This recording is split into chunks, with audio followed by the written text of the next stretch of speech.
Assalamualaikum warahmatullahi wabarakatuh. Alhamdulillahirrabbilalamin. Pada pagi hari ini kita bertemu kembali dalam pembelajaran IPS di kelas 5. Oke, pada pagi hari ini kita akan belajar pelajaran IPS tema 7.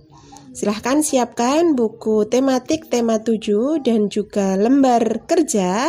Kita akan belajar bersama-sama, yaitu tentang masa pergerakan kebangsaan. Seperti kita ketahui bahwa negara kita telah sekian lama dijajah oleh bangsa-bangsa Barat. Tentunya rakyat Indonesia melakukan berbagai perlawanan terhadap penjajah tersebut. Tetapi ternyata perlawanan itu terus mengalami kegagalan karena perlawanan itu masih bersifat kedaerahan, masih memakai senjata, fisik melawan fisik, begitu ya. Dan ternyata itu tidak 100% berhasil. Karena itu, kemudian lahirlah sistem perjuangan baru yang dikenal dengan kebangkitan nasional. Nah, di halaman 44 kita akan tahu tentang masa pergerakan kebangsaan. Masa pergerakan kebangsaan ini dibedakan menjadi 3 masa. Yaitu yang pertama, masa awal pergerakan nasional. Masa awal ini terjadi pada tahun 1900-an. Pada masa ini banyak lahir organisasi-organisasi pergerakan. Contohnya Budi Utomo, Sarekat Islam, Muhammadiyah, dan Indis Partij. Dan salah satu organisasi yang besar pengaruhnya terhadap pergerakan nasional adalah organisasi Budi Utomo. Budi Utomo ini didirikan oleh seorang tokoh beserta kawan-kawannya. Tokoh tersebut bernama Dr. Sutomo. Budi Utomo ini didirikan pada tanggal 20 Mei 1908. Nah, karena Budi Utomo ini sebagai organisasi modern pertama kali di Indonesia, akhirnya tanggal berdirinya itu diperingati sebagai Hari Kebangkitan Nasional. Makanya kenapa setiap tanggal 20 Mei kita memperingati Hari Kebangkitan Nasional. Itu masa awal. Kemudian yang kedua adalah masa radikal. Radikal itu kata lain dari keras. Ya. Masa radikal ini terjadi pada tahun 1920 sampai 1927. Jadi, rakyat Indonesia itu melawan pemerintah Hindia Belanda dengan kekerasan. Mereka tidak mau bekerja sama dengan pemerintah Hindia Belanda. Kemudian masa yang ketiga adalah masa moderat. Ini terjadi pada tahun 1930.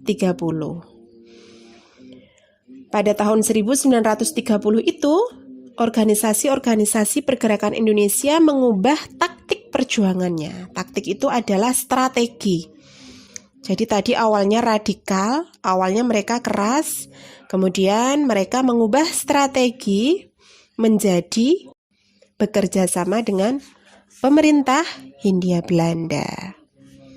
Nah, coba kita lihat buku tema 7 halaman 47.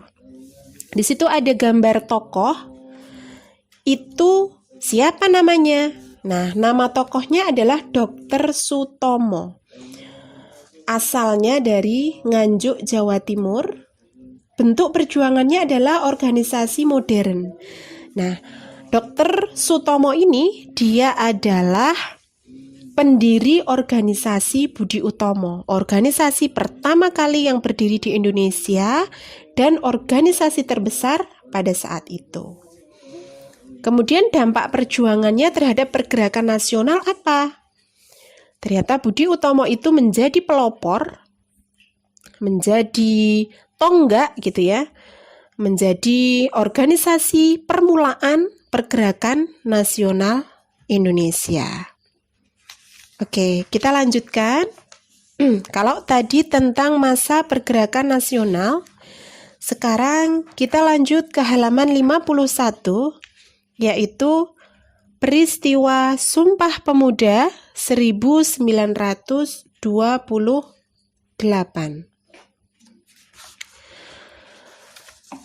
Nah, selama zaman penjajahan Belanda, para pemuda-pemuda Indonesia itu mengadakan kongres. Kongres itu semacam musyawarah, diskusi untuk membahas permasalahan dan mendapatkan keputusan yang bisa dilaksanakan bersama-sama. Kongres Pemuda Indonesia itu berlangsung 2 kali. Yang pertama dilaksanakan di Jakarta pada tanggal 30 April sampai 2 Mei pada tahun 1926.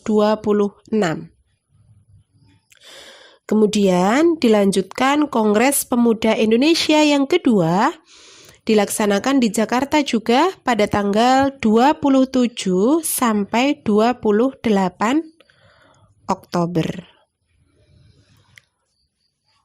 Pada musyawarah itu, para pemuda Indonesia kemudian mengambil keputusan, yaitu 1. Menerima lagu Indonesia Raya ciptaan W.R. Supratman sebagai lagu kebangsaan Indonesia yang kita nyanyikan sampai saat ini ya nak, dengan judul Indonesia Raya, ternyata adalah ciptaan W.R. Supratman dan diputuskan menjadi lagu kebangsaan Indonesia ketika Kongres Pemuda Indonesia II. Kemudian keputusan yang kedua adalah menerima sang merah putih sebagai bendera Indonesia. Keputusan yang ketiga, semua organisasi pemuda dilebur menjadi satu dengan nama Indonesia Muda.